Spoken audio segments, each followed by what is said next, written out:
aujourd'hui, nous sommes en compagnie de Rachid Mouhabara. Bon, on se connaît depuis de nombreuses années. Rachid, je vais te demander de te présenter un petit peu, puis qu'est-ce qui t'amène alors? Je m'appelle Rachid Mouhabara, donc j'ai 52 ans. Je suis fonctionnaire donc, de la fonction publique territoriale, donc depuis 34 ans bientôt. Et ce qui m'amène aujourd'hui, c'est parler un peu de ces hommes qu'on a oubliés, en l'occurrence les tirailleurs d'Afrique qui ont combattu pour la France durant les guerres. Et j'ai écrit un livre voici une dizaine d'années et je voudrais en parler aujourd'hui. Voilà. Qu'est-ce qui t'a amené à t'intéresser à ces tirailleurs? Parce que tu m'as expliqué juste avant de tourner un petit changement dans la carrière et puis voilà quoi. Oui, effectivement. On se situe en 1999. Je me blesse au cours d'un match de gala, un match de football. Je précise que j'étais footballeur. Et donc pour moi, je me disais que la carrière était finie. Il fallait que je me trouve une occupation pour tuer le temps un peu. Et je me suis intéressé de très près à un chanteur kabyle qui s'appelle Siman Azem. Donc je m'y intéressais déjà, mais là je voulais vraiment le scruter davantage, vraiment le comprendre, parce que c'est un poète visionnaire qui en avance sur son temps. Et une de ses chansons m'a interpellé, qui s'appelle Carte de résidence, qui traite de la condition des immigrés en France, et qui termine par ces quelques propos. Mesdames, Mesdemoiselles, Messieurs, si je dois vous dire adieu, sachez bien que mes aïeux ont combattu pour la France. Voilà. Donc ne sachant pas de quoi il est retourné. Donc c'est avec une ardente curiosité que j'ai interrogé mon père, qui m'a révélé donc, la participation de ces hommes algériens et par extension africains aux côtés de la France durant les guerres. Donc moi je suis tombé de très haut, je ne savais pas. Et je me suis mis un peu à faire des recherches. Et entre-temps, mon père m'avait appris qu'on avait un oncle, enfin son oncle à lui, mon grand-oncle, qui avait combattu pour la France en 1940 et qui est tombé au champ d'honneur le 14 mai 1940 à Limal en Belgique, durant la bataille de Jean-Blou, une bataille très méconnue et pourtant qui constitue la seule victoire terrestre des Alliés dans la campagne de 40. Donc c'est dire une bataille très importante. Ils ont fait reculer les Allemands donc, durant cette bataille.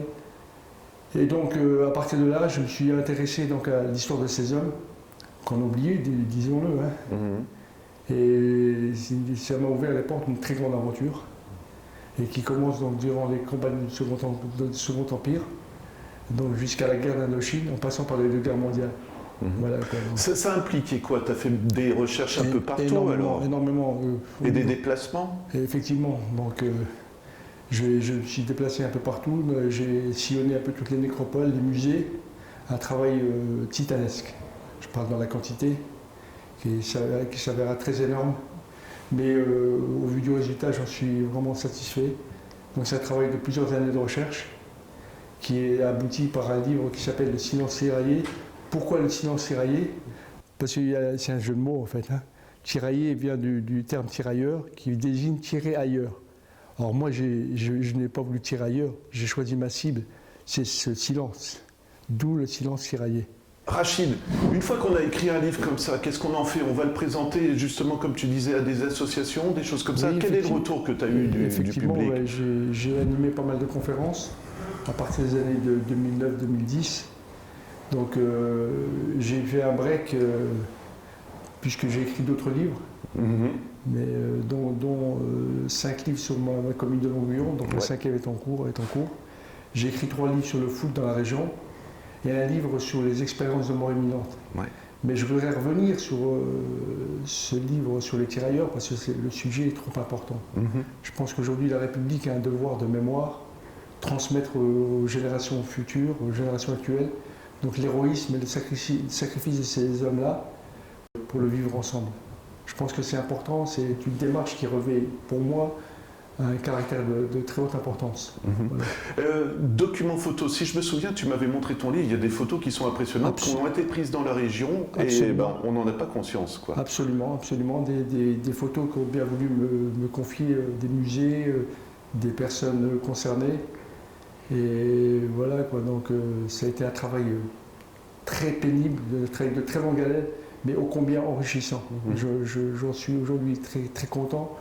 Et mon rôle aujourd'hui, enfin mon but, c'est de transmettre aux jeunes générations, donc le sacrifice de ces hommes-là qui sont tombés sur l'autel de la liberté, rappelons-le, pour qu'aujourd'hui on puisse vivre en toute liberté. Est-ce qu'il y a, du coup je reviens un petit peu à ça, mais est-ce qu'il y a des gens qui sont venus le voir en disant vous savez, moi dans ma famille j'ai aussi eu voilà, quelqu'un. Est-ce que ça te donne envie de refaire, comment on va dire, d'agrandir ton livre, je sais pas comment dire, de le rééditer mais avec de nouveaux documents? Voilà, c'est ça que je cherchais. Oui, ce serait une bonne démarche. Pourquoi pas le transmettre à mes fils par exemple. Mais ce que tu dis là, Romain, effectivement, est très pertinent. J'ai eu des familles qui ont témoigné pour leur père, en l'occurrence Larbi Mouka, par exemple, qui était dans le même régiment que mon grand-oncle. Et cet homme-là, je l'ai rencontré à plusieurs reprises à l'époque de son vivant, quand il allait avec son fils Yaya au PMU, à Longuyon.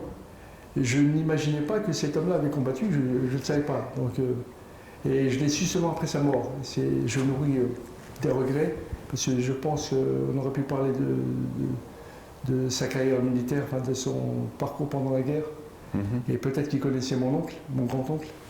Mais tu sais que ça me fait penser, j'ai un ami à qui j'ai parlé pas plus tard qu'hier, qui me disait que son père ne voulait jamais parler de la guerre. Donc est-ce qu'il y avait ça aussi, des barrières à faire tomber? Il y avait des barrières. Bon, il faut dire que cette page de l'histoire est assez obscure. Enfin, c'est pas une page glorieuse de l'histoire de France, malheureusement, qui renferme le spectre de la colonisation. Il y a eu des injustices et je pense que ces hommes-là n'ont pas voulu transmettre, je ne sais pas, à leurs enfants pour ne pas les brusquer peut-être. Mais je pense qu'aujourd'hui, nous en tant que fils, petit-fils, arrière-petit-fils de ces hommes-là, nous sommes tenus de réhabiliter leur mémoire. C'est notre devoir, c'est un devoir qu'on doit accomplir pour que la France aujourd'hui reconnaisse quand même le sacrifice de ces hommes-là et pour qu'aujourd'hui on puisse vivre ensemble. Mettre un frein aux discriminations, au racisme qui malheureusement sévit beaucoup dans notre pays.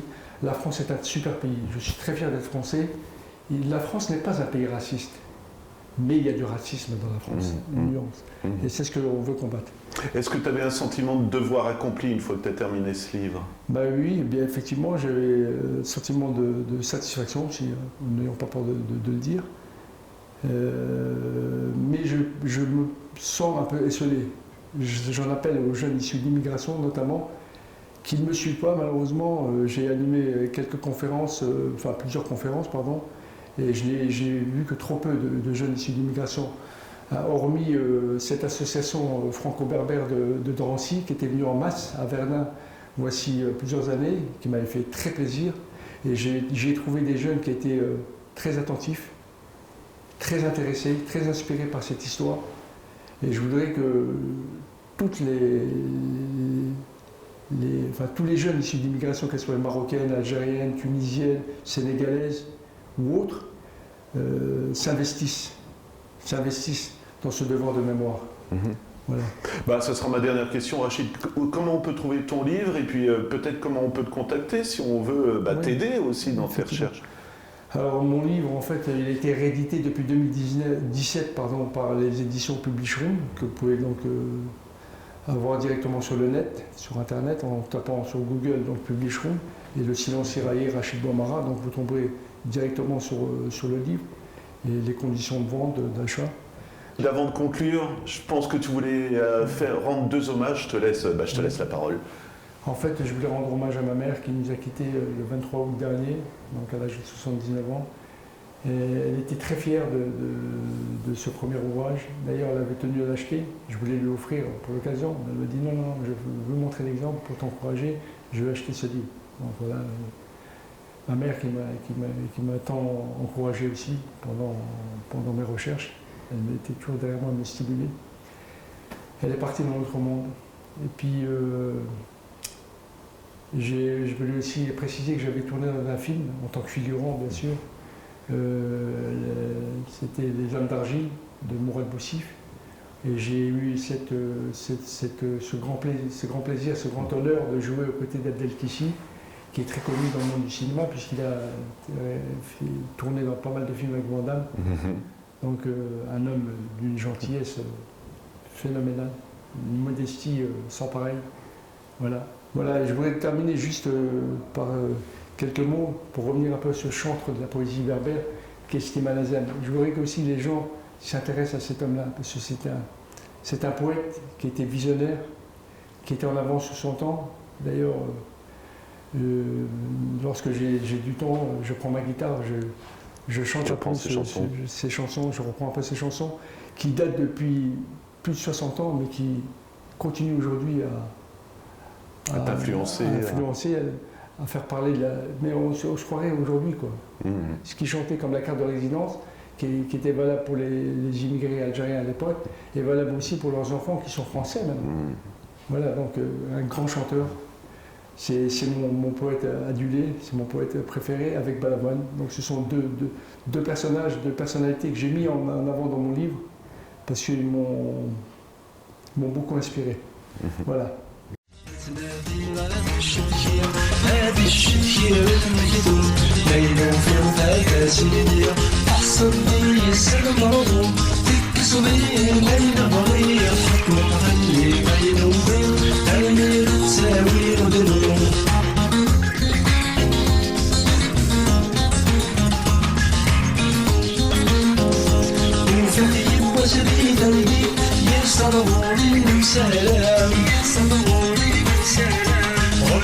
كل شيء بدوني أبياني وحد السخان